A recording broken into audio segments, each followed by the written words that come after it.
전 세계가 한국 영화를 보고 충격에 빠졌습니다. 극장 안이 조용해집니다. 엔딩 크레딧이 올라가는데 아무도 일어나지 않습니다. 어떤 사람은 눈을 감고 있고 어떤 사람은 손등으로 뺨을 닦습니다. 이 장면이 지금 세계 곳곳에서 반복되고 있습니다. 폭발 한 번 없습니다. 전투 장면도 없어요. 슈퍼히어로는 당연히 없고요. 그런데 로튼 토마토 관객 점수 96%. 북미에서만 80개 도시 상영 중. 원래 일주일 예정이었던 상영이 영화 인기가 많아 계속 연장되고 있습니다. 더 놀라운 건 따로 있습니다. 대만, 호주, 미국에서 요리 크리에이터들이 똑같은 음식을 만들고 있어요.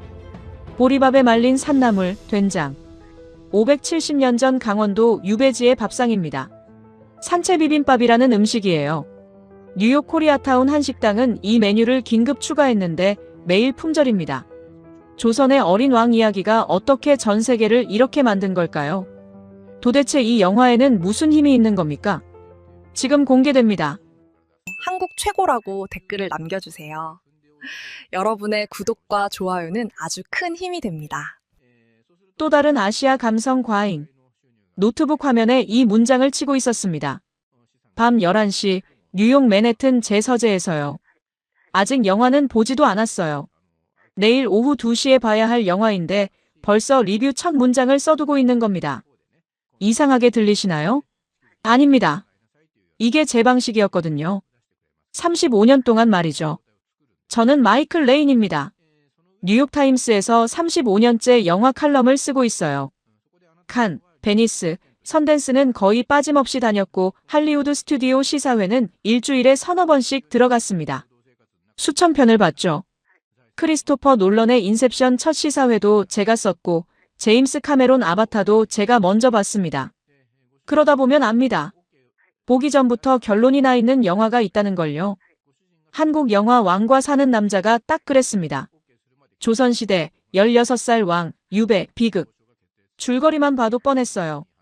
과거 회상 장면 길게 늘어지고 감정 과잉 연출에 미국 관객은 자막 읽느라 정신없고 써야 할 내용이 눈에 보이더군요. 그래서 미리 첫 문장을 써뒀습니다. 또 다른 아시아 감성 과잉. 나머지는 내일 극장 나오면서 채우면 되죠. 편하잖아요. 효율적이고요. 35년 하다 보니 이런 요령이 생기는 겁니다. 전화벨이 울린 건 그때였습니다. 편집장이었어요. 목소리가 피곤하더군요. 마이클, 내일 오후 2시 한국 영화 시사회 좀 가줄래? 담당 기자가 독감 걸렸대. 웨스트 42번가 AMC 엠파이어 25관. 미안하다는 말도 없었습니다. 제가 한국 영화 전문가라서가 아니라 그냥 제가 비어 있었기 때문이었죠. 알겠다고 했어요. 어차피 할 일 없었으니까요. 전화를 끊고 영화 정보를 좀 더 찾아봤습니다. 한국에서 개봉 40일 만에 1340만 명 넘겼다고 하더군요. 대단한 숫자죠. 하지만 북미 시장과는 다른 이야기입니다. 한국 내수 흥행이 미국 극장가와 무슨 상관이 있겠어요. 로튼 토마토 점수를 봤습니다. 관객 점수 96%. 높긴 하네요. 하지만 참여자가 고작 몇십 명이었습니다. 대부분 한국계 미국인이겠죠. 객관적 지표라고 보긴 어렵습니다. 노트북 화면을 다시 봤어요. 또 다른 아시아 감성 과잉. 좋은 시작이었습니다. 간결하고 명확하잖아요. 독자들도 바로 이해할 겁니다. 아, 또 그런 영화구나. 파일을 저장했습니다. 사실 한국 영화를 무시하는 건 아니에요. 몇 년 전 칸에서 황금종려상 받은 작품도 봤고 아카데미 작품상 받은 것도 챙겨봤습니다. 훌륭했죠. 인정합니다. 감독의 연출력도 인상적이었고요. 하지만 그게 다였어요. 예술 영화 섹션에서 가끔 언급되는 정도. 제주 무대는 할리우드였으니까요. 마블, 디즈니, 워너브러더스, 유니버설. 거기가 진짜 메이저리그입니다. 1년에 수억 달러 벌어들이는 블록버스터들 말이죠. 전 세계 수천만 명이 보는 영화들요. 아시아 역사물. 솔직히 틈새 시장입니다. 단종이 누군지, 조선이 뭔지, 유배가 무슨 의미인지 아는 미국인이 얼마나 되겠습니까? 570년 전 이야기라고요? 미국이 건국되기도 300년 전입니다. 우리에겐 왕도 없었고 왕조도 없었어요. 그런 역사를 미국 관객이 공감할 수 있을까요? 의문이었습니다. 아내가 침실에서 나왔어요. 책을 읽다가 불빛을 본 모양이에요. 뭐 하냐고 묻더군요. 내일 한국 영화 시사회 간다고 했더니 아내가 웃었습니다. 당신이 한국 영화를? 놀라운데요. 살짝 비꼬는 투였죠. 아내도 압니다. 제가 할리우드 영화 외에는 별 관심이 없다는 걸요. 저는 어깨를 으쓱했어요. 이틀이면 끝날 일이야. 영화 보는데 2시간 반, 리뷰 쓰는데 서너 시간. 1000단어 정도면 충분합니다. 송고하고 끝이에요. 간단한 일이죠. 아내가 고개를 저으며 침실로 돌아갔습니다. 저는 노트북을 덮고 서재 창문을 열었어요. 맨해튼 야경이 보이더군요. 42번가 쪽 네온 사인이 깜빡이고 있었습니다. 내일 오후 2시, 저기 어딘가에 있는 극장에 들어가면 되는 거죠. 2시간 반. 그 정도면 충분하다고 생각했습니다. 영화 한 편 보고 리뷰 한 편 쓰고 다시 제 일상으로 돌아오면 그만이잖아요. 35년 동안 수천 번 해온 일입니다. 이번에도 다르지 않을 거예요. 노트북을 덮었습니다. 맨해튼 야경이 창밖에 깔려 있었어요. 42번가 쪽 네온 사인이 깜빡이고 있었습니다. 내일 오후 2시, 저기 어딘가에 있는 극장. 2시간 반짜리 영화 한 편. 저는 그냥 잠자리에 들었습니다. 극장에 들어선 건 오후 2시 10분쯤이었습니다. 웨스트 42번가 AMC 엠파이어 25관. 맨해튼 한복판이죠. 평일 낮인데도 사람이 꽤 있더군요. 대부분 아시아계 관객이었습니다. 예상했던 그림이에요. 좌석은 중간쯤 잡았습니다. 너무 앞도 뒤도 아닌 곳. 취재용으론 딱 좋죠. 노트와 펜을 꺼내 무릎 위에 올려놨어요. 어둠 속에서도 메모할 수 있게 작은 손전등도 준비했습니다. 35년 동안 써온 습관이에요. 불이 꺼지고 영화가 시작됐습니다. 한국어 대사가 흘러나왔어요. 당연히 못 알아듣죠. 화면 아래 영어 자막이 떴습니다. 읽기 시작했어요. 건성으로요. 그러면서 손목시계를 한번 봤습니다. 2시간 17분짜리 영화라더군요. 4시 반쯤이면 나갈 수 있겠네요. 처음 10분은 그냥 흘러갔습니다. 궁궐 장면, 정치적 음모, 왕위 찬탈. 뭔가 복잡해 보이는 인물 관계들. 솔직히 집중이 안 됐어요. 누가 누군지도 잘 모르겠고요. 단종이라는 소년 왕이 나오긴 했는데 그냥 어린애처럼 보였습니다. 노트에 몇 자 적었어요. 도입부 느림. 미국 관객에겐 낯선 설정. 그런데 20분쯤 지났을 때였습니다. 화면이 바뀌더군요. 궁궐이 아니라 산골 마을이 나왔어요. 강원도 영월이라고 자막이 떴습니다. 단종이 유배된 곳이죠. 배를 타고 강을 건너는 장면이었어요. 그때 처음으로 단종의 얼굴을 제대로 봤습니다. 16살이라고 했죠. 화면 속 소녀는 정말 16살처럼 보였어요. 왕이라기보다는 그냥 아이였습니다. 겁에 질린 얼굴로 강을 건너는 모습이 나오더군요. 자막을 좀 더 신경 써서 읽기 시작했습니다. 마을 사람들이 나왔어요. 촌장이라는 남자가 단종을 맞이하는 장면. 어색한 분위기였죠. 왕과 평민이 처음 만나는 거니까요. 대사가 오가는데 이상하게 웃음이 나왔습니다. 주변 관객들도 웃고 있었어요. 코미디였나? 비극이라고 들었는데 혼란스러웠습니다. 하지만 계속 봤어요. 이제 시계는 안 봤습니다. 그리고 40분쯤 지났을 때 그 장면이 나왔습니다. 밥상이었어요. 마을 사람들이 단종을 위해 음식을 준비하는 장면이었습니다. 화려하지 않았어요. 그냥 소박한 밥상. 보리밥, 된장국, 나물 몇 가지. 그게 전부였죠. 단종은 처음엔 손을 대지 않았습니다. 왕이 평민의 밥을 먹는다는 게 받아들여지지 않았던 거죠. 하지만 촌장이 먼저 숟가락을 들었고 마을 사람들도 자연스럽게 앉았어요. 그리고 함께 밥을 먹기 시작했습니다. 카메라가 단종의 얼굴을 클로즈업했어요. 처음으로 웃는 표정이었습니다. 진짜 웃음이었어요. 연기가 아니라 정말로 행복해 보이는 얼굴. 제 손이 멈췄습니다. 펜을 들고 있었는데 메모를 못하고 있더군요. 그냥 화면만 보고 있었어요. 1시간이 지났습니다. 영화는 점점 깊어졌어요. 단종과 마을 사람들의 관계가 쌓여가는 과정. 웃기다가도 슬프고 따뜻하다가도 먹먹했습니다. 자막을 읽는 게 아니라 화면을 보고 있었어요. 그리고 그 장면이 나왔습니다. 창문 나무살이 부러지는 장면. 촌장이 단종의 방 창문을 고치다가 나무살이 부러지는 소리를 듣는 순간이었어요. 그 소리가 무엇을 의미하는지 아는 표정. 배우의 얼굴에 모든 감정이 담겨 있었습니다. 말 한마디 없이요. 극장이 조용해졌습니다. 숨소리마저 들릴 것 같았어요. 그리고 마지막 30분이 시작됐습니다. 단종이 죽음을 맞이하는 과정이었어요. 자막에 이런 대사가 떴습니다. 절대 저들 손에 죽기는 싫다. 단종이 스스로 선택한 죽음이었죠. 활 시위를 목에 거는 장면이 나왔습니다. 촌장에게 강을 건너게 해달라고 부탁하는 모습. 처음 청령포에 왔을 때 뗏목을 잡아당기던 그 장면과 똑같은 구도였어요. 하지만 이번엔 의미가 달랐습니다. 강을 건넌다는 건 저승으로 간다는 뜻이었으니까요. 제 손이 떨렸습니다. 펜이 무릎에서 떨어졌어요. 춥지 않았습니다. 그냥 화면만 봤습니다. 강물에 떠있는 작은 몸. 촌장이 물속으로 뛰어드는 모습. 종이처럼 가벼운 시신을 건져 올리는 장면. 그때였습니다. 뭔가 뺨을 타고 흐르는 게 느껴졌어요. 눈물이었습니다. 엔딩 크레딧이 올라가기 시작했어요. 극장 안이 조용했습니다. 아무도 일어나지 않았어요. 다들 그냥 앉아 있었습니다. 저도 앉아 있었습니다. 손을 뺨에 갖다 댔어요. 젖어 있더군요. 언제부터 울고 있었는지 모르겠습니다. 자각하지 못했어요. 60년 가까이 영화를 봤습니다. 수천 편을 봤어요. 울어본 적이 몇 번 있나요? 손에 꼽을 정도입니다.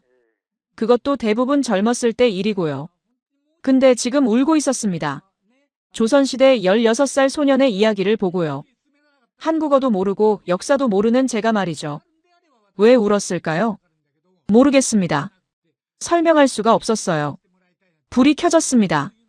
사람들이 일어나기 시작했어요. 저도 일어났습니다. 노트를 주었어요. 메모는 거의 안 돼 있었습니다. 첫 10분치만 적혀 있고 나머지는 백지였죠. 극장 밖으로 나왔습니다. 맨해튼 거리에 햇살이 눈부셨어요. 시계를 봤습니다. 4시 40분. 예상보다 10분 늦게 끝났네요. 주머니에서 핸드폰을 꺼냈습니다. 편집장한테 문자를 보내야 했어요. 취재 끝났다고요. 하지만 손가락이 움직이지 않았습니다. 뭘 써야 할까요? 또 다른 아시아 감성 과잉. 핸드폰 화면에 그 문장을 치다가 멈췄습니다. 맨해튼 거리 소음이 귀를 치고 들어왔어요.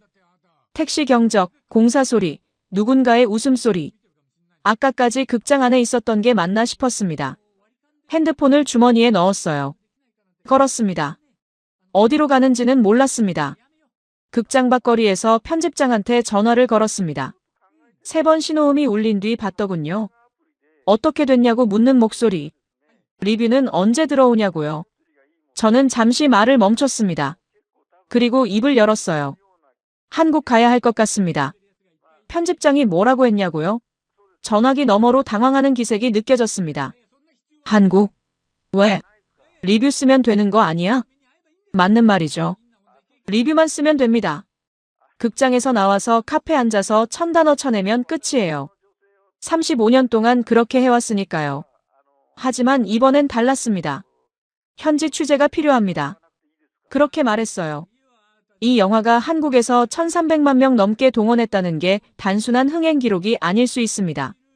뭔가 더 큰 이야기가 있을 것 같아요. 편집장이 한숨을 쉬었습니다. 마이클, 예산 생각 좀 해. 한국까지 가서 취재할 만한 건가? 모르겠습니다. 솔직히요. 하지만 가야 할 것 같았어요. 편집장이 며칠이나 걸릴 거냐고 물었습니다. 사흘이면 됩니다. 그렇게 답했죠. 서울 가서 현지 반응 취재하고 영화 배경된 곳 다녀오면 될 것 같습니다. 알았다는 대답이 돌아왔습니다. 사흘. 딱 사흘만. 이틀 뒤 인천공항에 도착했습니다. 비행기에서 13시간 넘게 있었어요. 잠은 거의 못 잤습니다. 공항 밖으로 나와 공항철도를 타고 서울역으로 향했습니다. 차창 밖 풍경을 보는데 뭔가 눈에 띄었습니다. 포스터였어요. 지하철역마다 붙어 있더군요. 왕과 사는 남자. 한글로 쓰여 있었지만 영화 포스터인 건 금방 알 수 있었습니다. 유해진이라는 배우와 박지훈이라는 배우 얼굴이 크게 나와 있었거든요. 한두 군데가 아니었어요. 모든 역마다 있었습니다. 서울역에 내렸습니다. 역 구내에도 포스터가 붙어 있었어요. 거대한 현수막까지 걸려 있더군요. 1346만 명 돌파. 그런 문구가 적혀 있었습니다. 호텔에 짐을 풀고 거리로 나왔어요. 명동이라는 곳이었습니다. 관광 중심지라고 하더군요. 걸어가는데 또 포스터가 보였습니다. 버스 정류장, 건물 외벽, 지하철 입구. 도대체 몇 개나 붙여놓은 걸까요? 서점에 들어갔습니다. 입구부터 놀랐어요. 베스트셀러 코너 전체가 단종 관련 도서로 채워져 있었거든요. 조선왕조실록, 단종평전, 영월의 역사, 심지어 영화 대본집까지 쌓여 있었습니다. 저는 그중 한 권을 집어들었어요. 단종평전이라는 책이었습니다. 표지에 16살 소년 왕의 초상화가 그려져 있더군요. 한글로 쓰여 있어서 내용은 못 읽었지만 사진들은 볼 수 있었습니다. 청령포 사진, 장릉 사진, 관음송 사진. 영화에서 본 바로 그 장소들이었어요. 책장을 넘기는데 옆에서 누가 말을 걸었습니다. 서점 직원이었어요. 20대 후반쯤 되어 보이는 여성이었죠. 영어로 물었습니다. 영화 보셨어요? 네, 봤습니다. 직원이 웃었어요. 요즘 이 책들이 제일 많이 나가요. 영화 보고 오신 분들이 다 사가세요. 한국 사람들도 외국 사람들도요. 외국 사람들도요? 네. 어제도 중국 분이 3권 사가셨어요. 읽지도 못하는데 그냥 갖고 싶다고 하시더라고요. 저는 책을 다시 내려다봤습니다. 570년 전 죽은 소년. 그 이야기가 지금 서점 베스트셀러 코너를 채우고 있었습니다. 책을 다시 꽂아두고 밖으로 나왔어요. 지하철을 탔습니다. 영월 가는 기차표를 예매하러 서울역으로 가는 길이었어요. 앉았는데 옆자리에 할머니 한 분이 계셨습니다. 흰머리에 안경을 쓴 분이었죠. 손에 스마트폰을 들고 뭔가 듣고 있었어요. 이어폰을 안 꽂으셨더군요. 소리가 새어나왔습니다. 음악이었어요. 영화 음악이었습니다. 왕과 사는 남자 OST. 극장에서 들었던 바로 그 음악. 할머니가 작게 흥얼거리고 있었습니다. 저는 그 모습을 보면서 생각했어요. 영화 하나가 나라 전체를 뒤집어 놨구나. 서울역에 도착했습니다. 표를 끊으러 갔는데 창고 직원이 물었어요. 영월 가시는 거죠? 청령포 보러요? 네, 그렇다고 했습니다. 직원이 웃었어요. 요즘 엄청 많이 가시더라고요. 주말표는 벌써 매진됐어요. 매진이요? 네. 영화 보고 다들 가신대요. 표를 받아들고 대합실로 갔습니다. 기차 시간까지 1시간 남았더군요. 벤치에 앉아서 사람들을 관찰했습니다. 젊은 커플이 지나갔어요.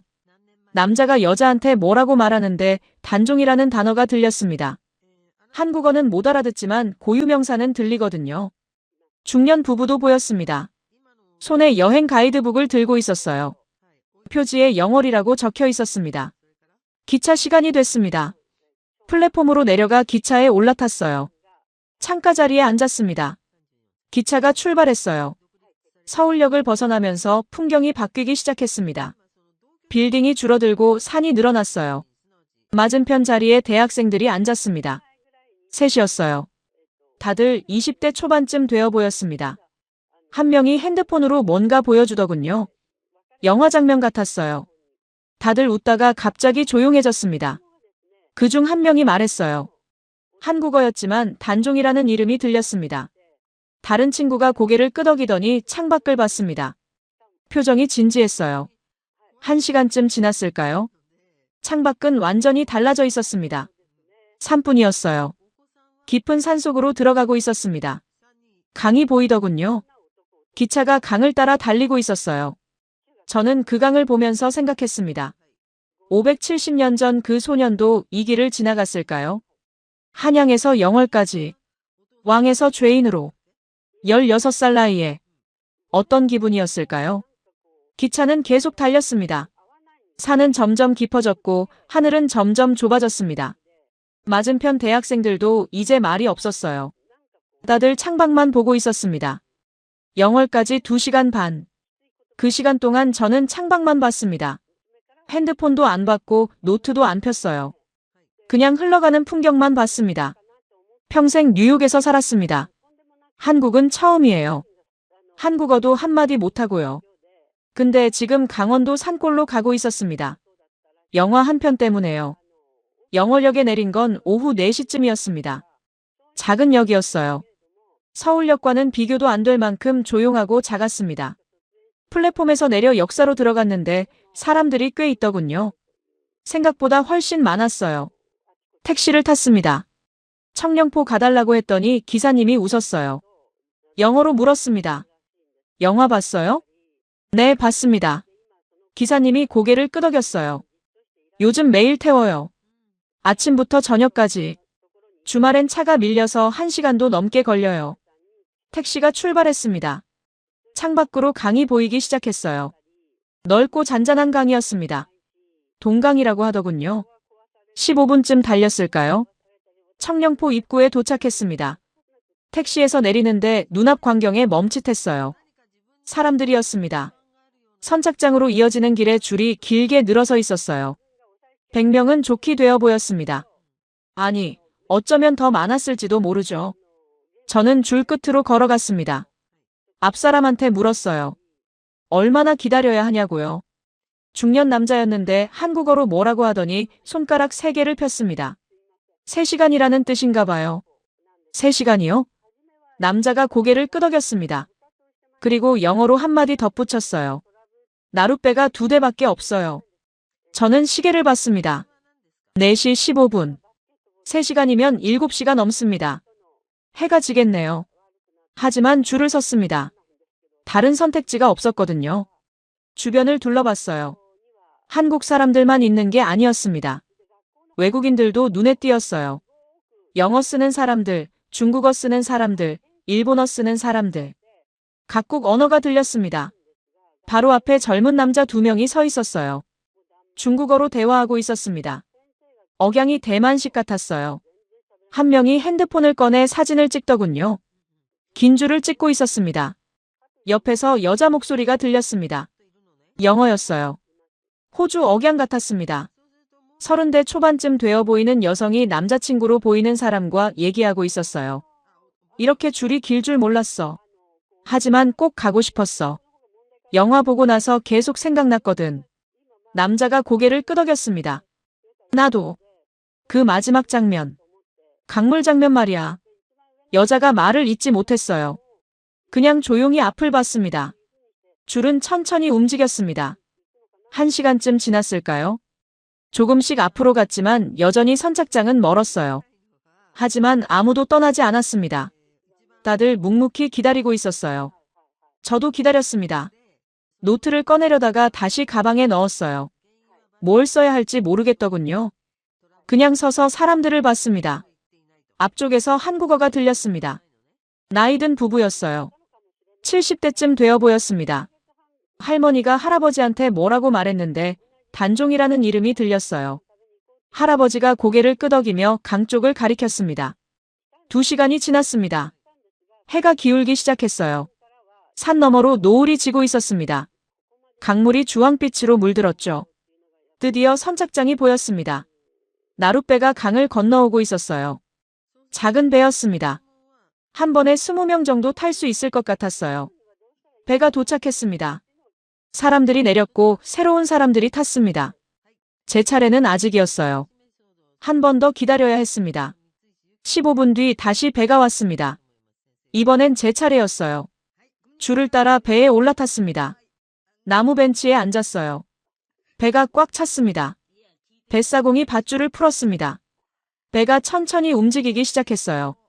강을 건너기 시작한 겁니다. 저는 손을 난간에 올렸습니다. 강물이 흐르고 있었어요. 잔잔하게요. 소리도 거의 안 났습니다. 배는 조용히 미끄러지듯 나아갔죠. 주변 사람들도 말이 없었습니다. 다들 조용히 강을 보고 있었어요. 저도 강을 봤습니다. 그리고 생각했어요. 570년 전에도 누군가 이 강을 건넜다고. 16살 소년이, 왕이었던 소년이 배를 타고 이렇게 건넜을 거라고. 어떤 기분이었을까요? 한양을 떠나 이곳까지 오는 동안 무슨 생각을 했을까요? 돌아갈 수 있을 거라고 믿었을까요? 아니면 이미 알고 있었을까요? 다시는 돌아가지 못한다는 걸요. 1분이었습니다. 뱃사공이 말했어요. 강을 건너는데 1분밖에 안 걸린다고요. 하지만 그 1분이 오래 느껴졌습니다. 570년처럼 느껴졌어요. 배가 반대편에 닿았습니다. 청령포였습니다. 사람들이 일어나 내리기 시작했어요. 저도 일어났습니다. 배에서 내려 땅을 밟았어요. 발밑이 단단했습니다. 흙이었어요. 570년 동안 그 자리에 있던 땅이었습니다. 고개를 들었습니다. 소나무 숲이 보였어요. 오래된 나무들이 하늘을 향해 뻗어 있었습니다. 그 사이로 오솔길이 나 있었죠. 사람들이 그 길로 걸어가기 시작했습니다. 저도 걸어갔어요. 한 발 한 발 내디뎠습니다. 60년 넘게 살았지만 이렇게 한 걸음 한 걸음이 무겁게 느껴진 적이 있었나 싶었어요. 나이 들면 아는 게 있습니다. 어떤 장소는 그냥 장소가 아니라는 걸요. 시간이 쌓인 곳이 있다는 걸요. 여기가 그랬습니다. 570년이 그대로 남아 있었어요. 소나무 숲길을 걸었습니다. 햇빛이 나무 사이로 비스듬히 들어왔어요. 노을이 지고 있었습니다. 오솔길은 부드러웠어요. 수백 년 동안 사람들이 밟아온 길이었죠. 앞에서 걷던 사람들이 멈춰 섰습니다. 저도 멈췄어요. 무엇 때문인지 고개를 들어봤습니다. 나무였습니다. 거대한 소나무 한 그루가 하늘을 향해 서 있었어요. 다른 나무들과는 차원이 달랐습니다. 굵기도 굵었지만 높이가 압도적이었죠. 가지가 사방으로 뻗어 있었고 그 아래 그늘이 드리워져 있었습니다. 안내판이 있었어요. 한글과 영어로 쓰여 있더군요. 관음송. 수령 600년 이상. 단종의 슬픔을 보고 들었다는 의미에서 볼관, 들을 음자를 써서 이름 붙였다고 했습니다. 600년. 그 말이 가슴에 박혔어요. 이 나무가 600년을 여기 서 있었다는 겁니다. 단종이 여기 있었을 때도 서 있었던 나무였어요. 그 소년이 이 나무를 봤다는 뜻이죠. 나무 아래 서서 하늘을 올려다봤을 겁니다. 한양을 그리워하면서요. 저는 나무 앞으로 걸어갔습니다. 나무 껍질이 거칠었어요. 손을 갖다 댔습니다. 차갑고 단단했죠. 600년이 만져지는 기분이었어요. 옆에서 영어가 들렸습니다. 호주에서 온 그 커플이었어요. 여자가 나무를 올려다보며 말했습니다. 600년. 믿어져? 남자가 대답했어요. 이 나무가 그 소년을 봤다는 거잖아. 여자가 조용히 고개를 끄덕였습니다. 저는 그들을 보다가 다시 나무를 봤어요. 사람들이 하나 둘 나무 앞에 서서 올려다보고 있었습니다. 아무도 말이 없었어요. 앞으로 걸어갔습니다. 조금 더 가니 작은 돌탑이 보였어요. 망향탑이라고 했습니다. 단종이 한양을 그리워하며 돌을 하나하나 쌓았다는 탑이라고 안내판에 적혀 있었죠. 탑 앞에 사람들이 서 있었습니다. 한 젊은 여자가 무릎을 꿇고 앉아 있었어요. 대만에서 온 것 같았습니다. 손을 뻗어 돌 하나를 조심스럽게 만졌습니다. 그리고는 손을 거뒀어요. 얼굴을 가렸습니다. 울고 있었습니다. 저는 그 모습을 보고 뒤로 물러섰어요. 더 이상 볼 수가 없었거든요. 청령포를 나왔습니다. 다시 나룻배를 타고 강을 건넜어요. 선착장에 내려 걸었습니다. 어디로 가야 할지 모르겠더군요. 그냥 걸었어요. 식당이 보였습니다. 작은 한식당이었어요. 간판에 한글로 뭐라고 쓰여 있었는데 못 읽었습니다. 하지만 문 옆에 메뉴판이 붙어 있었고 사진이 있었어요. 비빔밥 사진이 보였습니다. 들어갔습니다. 안은 아담했어요. 테이블이 대여섯 개 정도 있었고 절반쯤 차 있었습니다. 빈 테이블에 앉았어요. 할머니 한 분이 나오셨습니다. 60대 후반쯤 되어 보였어요. 메뉴판을 건네주셨습니다. 저는 메뉴판을 보다가 손가락으로 가리켰어요. 산채 비빔밥이라고 쓰여 있는 것 같았습니다. 그리고 다슬기국도 가리켰죠. 할머니가 고개를 끄덕이셨어요. 영어로 한마디 하셨습니다. 영화 봤어요? 네, 봤습니다. 할머니가 웃으셨어요. 단종이 드시던 음식이에요. 그렇게 말하고는 주방으로 들어가셨습니다. 저는 테이블에 앉아 기다렸습니다. 창밖을 봤어요. 어둑어둑해지고 있었습니다. 청령포 쪽 산이 실루엣으로 보였죠. 10분쯤 지났을까요? 음식이 나왔습니다. 돌솥에 담긴 비빔밥과 뚝배기에 담긴 국이었어요. 할머니가 테이블에 내려놓으셨습니다. 비벼 드세요. 저는 비빔밥을 내려다봤습니다. 화려하지 않았어요. 보리밥 위에 말린 산나물 몇 가지가 올라가 있었고 된장과 고추장이 한쪽에 놓여 있었습니다. 그게 전부였어요. 숟가락을 들었습니다. 비비기 시작했어요. 밥과 나물이 섞이면서 색깔이 바뀌었습니다. 고추장의 빨간색과 된장의 갈색이 어우러졌죠. 첫 숟갈을 떴습니다. 입에 넣었어요.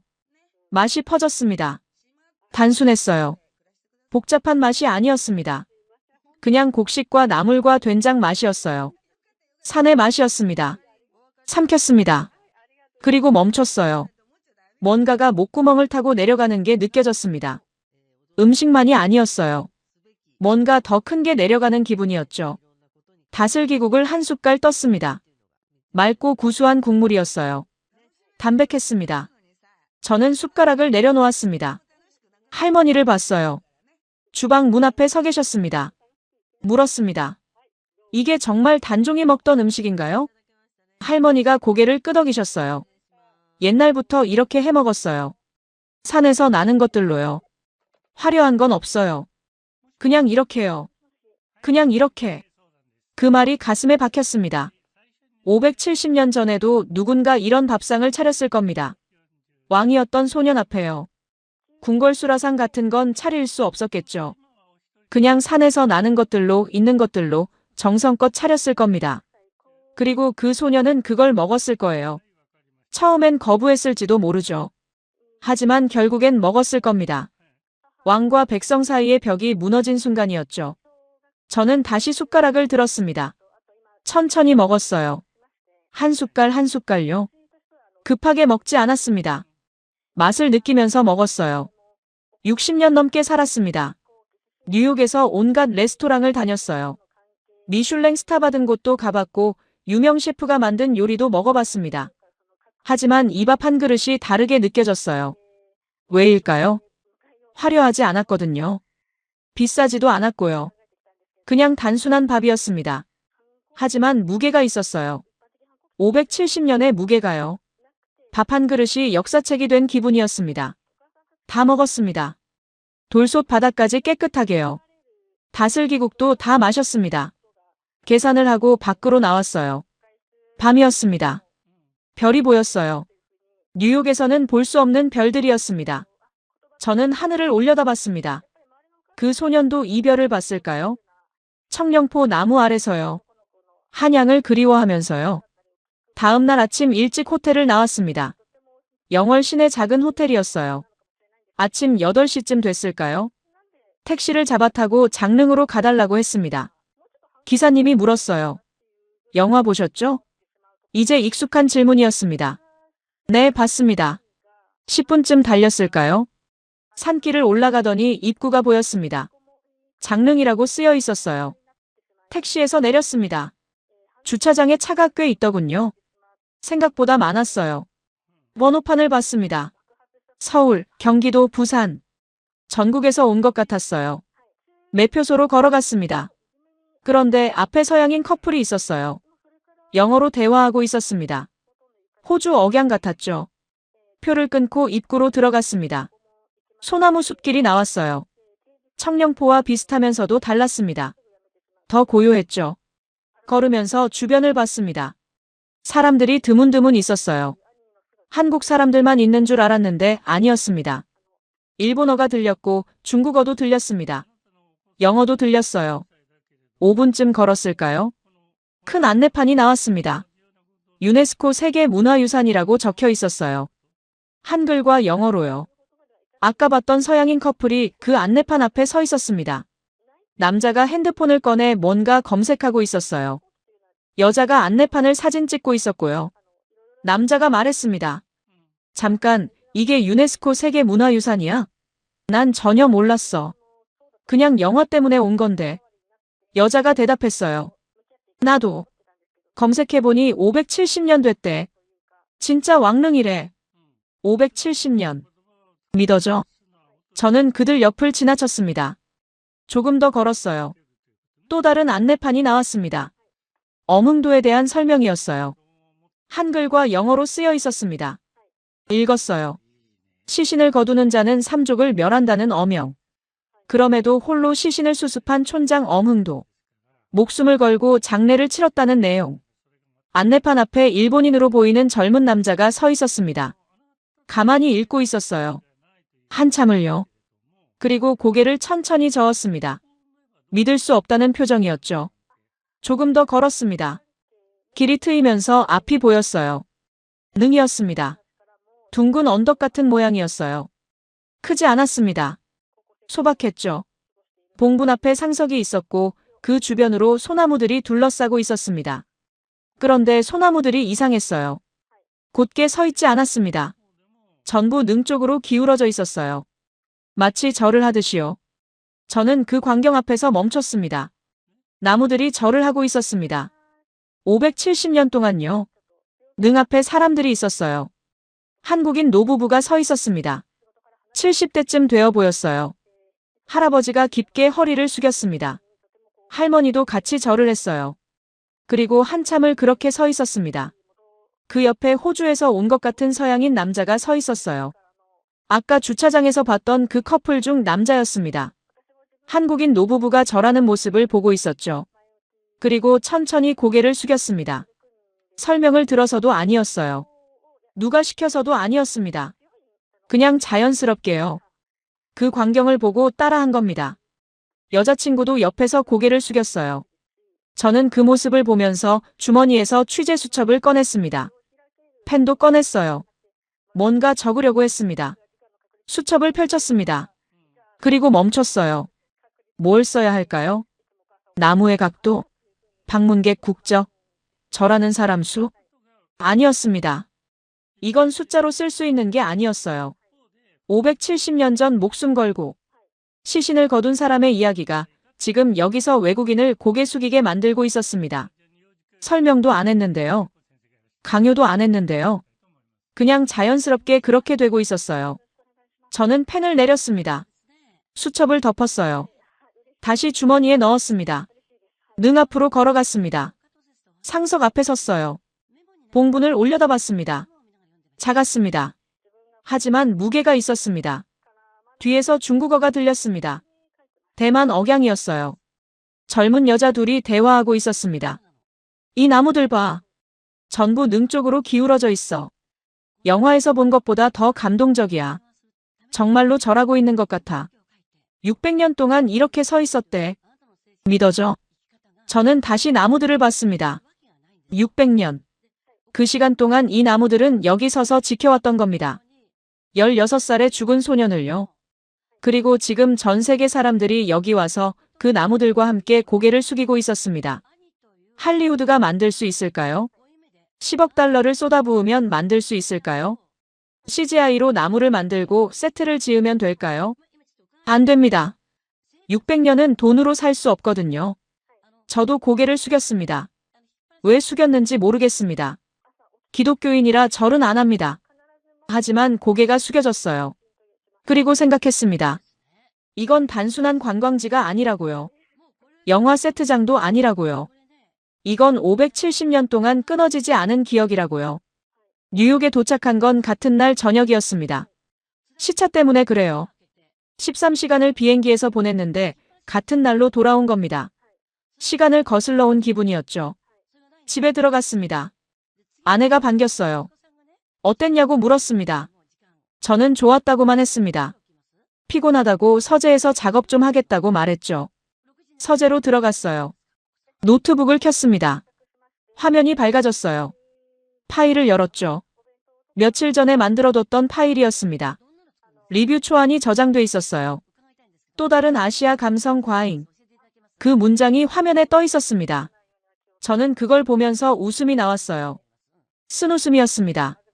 마우스를 움직였습니다. 전체 선택. 삭제. 화면이 하얗게 비었습니다. 커서만 깜빡이고 있었어요. 뭘 써야 할까요? 손가락을 키보드 위에 올렸습니다. 하지만 움직이지 않았어요. 머릿속이 복잡했습니다. 청령포의 관음송, 산채 비빔밥, 장릉의 소나무들. 너무 많은 이미지가 뒤섞여 있었죠. 정리가 안 됐습니다. 브라우저를 열었어요. 검색창에 쳤습니다. 더 킹스워든 로튼 토마토. 엔터를 쳤습니다. 페이지가 떴어요. 관객 점수 96%. 높은 점수죠. 하지만 숫자보다 리뷰들이 눈에 들어왔습니다. 스크롤을 내렸습니다. 영어 리뷰들이 쭉 나열돼 있었어요. 읽기 시작했습니다. 역사를 전혀 모르고 봤지만 울음을 멈출 수 없었다. 결말을 알면서도 멈출 수 없었다. 리뷰어 이름을 봤습니다. 제니퍼 M. 한국계 이름이 아니었어요. 다음 리뷰를 봤습니다. 내 생애 첫 사극 영화였는데 슬프고 연기가 훌륭했다. 데이비드 K. 또 다음. 웃기면서도 깊이 감동적이다. 몇 년 만에 본 최고의 영화. 사라티. 전부 한국계가 아닌 이름들이었습니다. 저는 화면을 보면서 생각했어요. 나만 운 게 아니었구나. 다른 탭을 열었습니다. 유튜브로 갔어요. 검색했습니다. 킹스워든 음식. 영상이 나왔습니다. 대만 크리에이터가 올린 영상이었어요. 썸네일에 산채 비빔밥 사진이 있었습니다. 클릭했습니다. 영상이 재생됐어요. 중국어 번체자 자막이 달려 있었습니다. 못 알아들었지만 화면은 이해됐어요. 젊은 대만 여자가 부엌에서 요리하고 있었습니다. 말린 산나물을 물에 불리고 된장을 풀고 보리밥을 짓고 있었어요. 영화 장면이 중간중간 삽입됐습니다. 단종이 밥을 먹는 장면이요. 그리고 완성된 산채 비빔밥이 화면에 나왔습니다. 570년 전 유배지의 밥상이 2026년 때만 부엌에서 재현되고 있었던 겁니다. 댓글을 봤습니다. 중국어였지만 번역 버튼을 눌렀어요. 영화 보고 너무 궁금했어요. 감사합니다. 저도 만들어봤는데 정말 단순하지만 감동적이었어요. 다음 주에 영월 갑니다. 현지에서 먹어볼게요. 저는 화면을 보면서 멍하니 앉아 있었습니다. 이게 뭐지?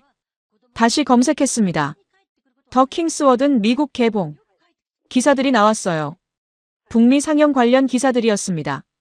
클릭해서 읽었습니다. 처음 5개 도시에서 시작했다고 나와 있었어요. 로스앤젤레스, 샌프란시스코, 달라스, 시카고, 뉴욕. 일주일 예정이었다고 했습니다. 하지만 반응이 좋아서 계속 확장됐다고 했어요. 현재 80개 이상의 도시에서 상영 중. 캐나다, 호주까지 확대. 상영 기간도 계속 연장 중. 저는 뒤로 기대 앉았습니다.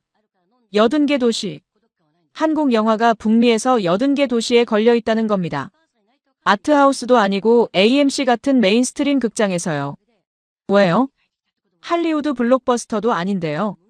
마블도 아니고 디즈니도 아닌데요. 조선시대 16살 왕 이야기가 왜 미국 전역에서 상영되고 있는 겁니까? 그때 깨달았습니다. 할리우드가 못 만드는 게 있었던 겁니다.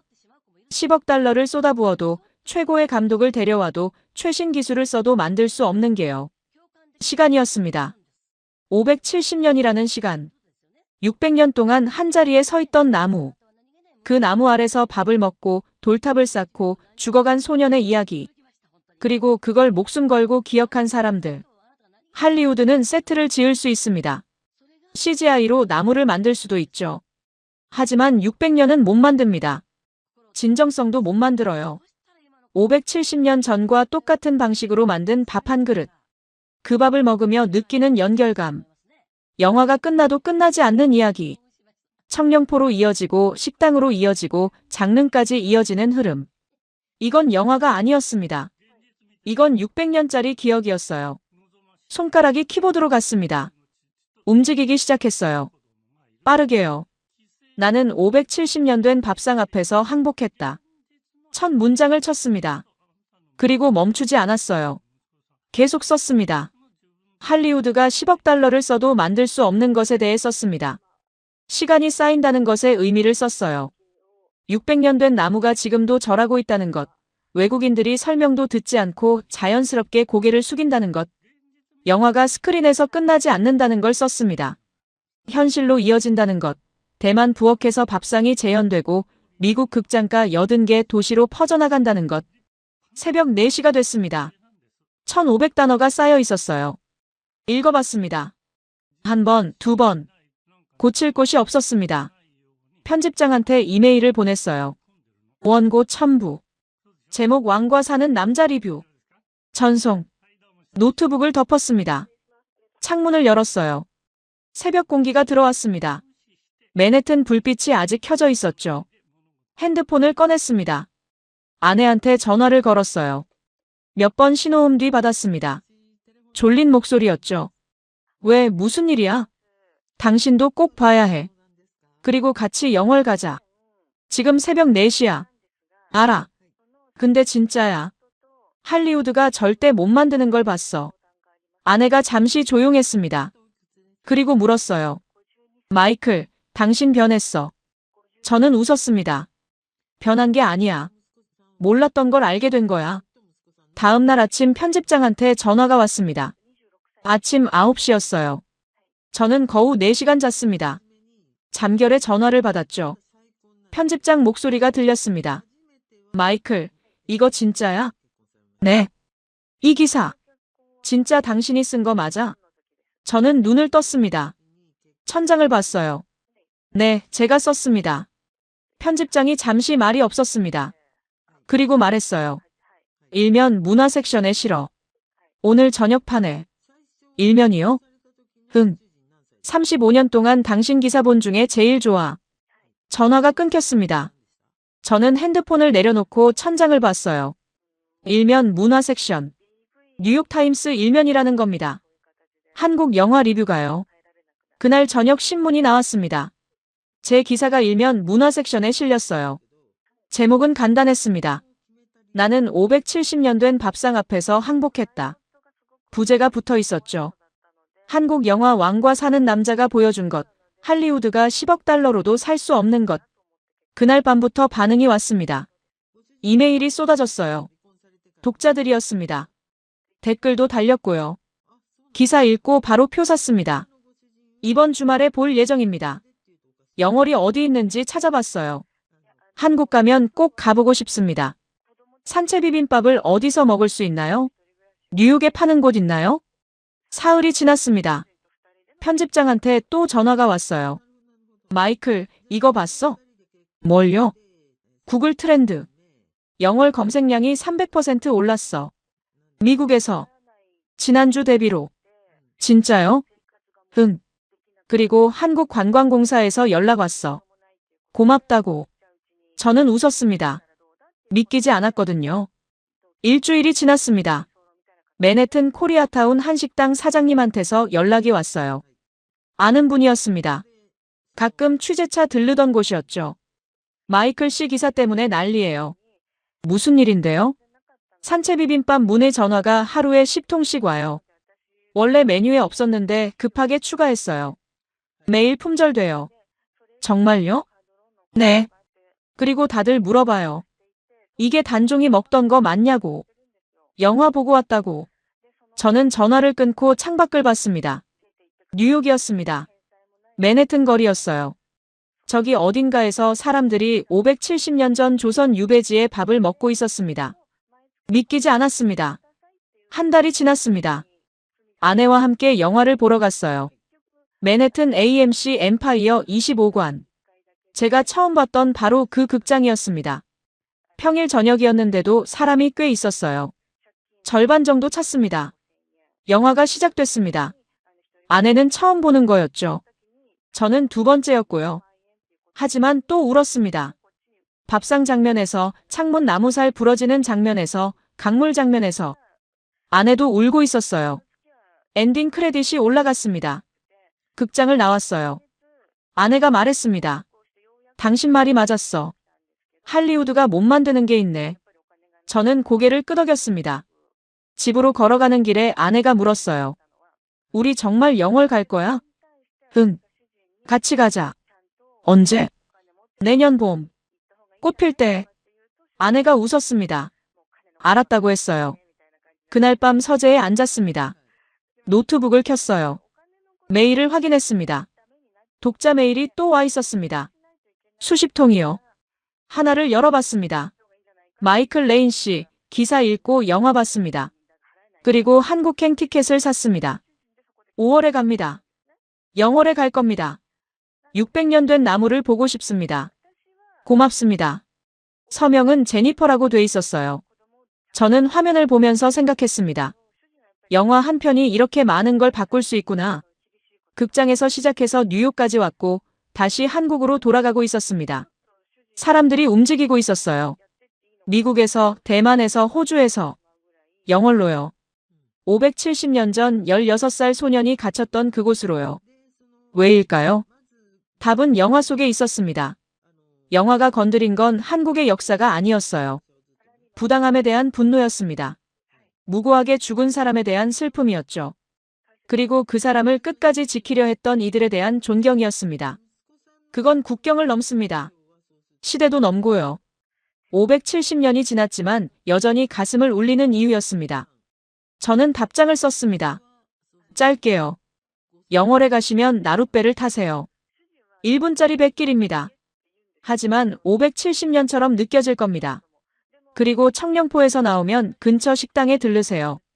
산채 비빔밥을 드세요. 화려하지 않습니다. 하지만 무게가 있어요. 전송 버튼을 눌렀습니다. 노트북을 덮었어요. 내년 봄, 아내와 함께 다시 그 나룻배를 탈 겁니다. 창문을 열었어요. 밤 공기가 들어왔습니다. 문득 생각났습니다. 나룻배 위에서 뺨을 타고 흘렀던 눈물이요. 그때는 왜 우는지 몰랐습니다. 이해할 수 없었죠. 하지만 지금은 알 것 같았어요. 570년 전 그 소년의 슬픔이 제게 닿았던 겁니다. 시간을 건너서요. 언어를 넘어서요. 사람의 마음은 그렇게 연결되나 봅니다. 600년이 지나도 바다를 건너도 문화가 달라도요. 그게 영화가 보여준 거였습니다. 그게 한국이 가진 거였어요. 570년을 기억하는 힘. 한 사람을 잊지 않는 마음. 그리고 그걸 영화로, 밥상으로, 나무로 전하는 방법. 할리우드는 그걸 못 만듭니다. 10억 달러를 써도요. 600년은 돈으로 살 수 없으니까요.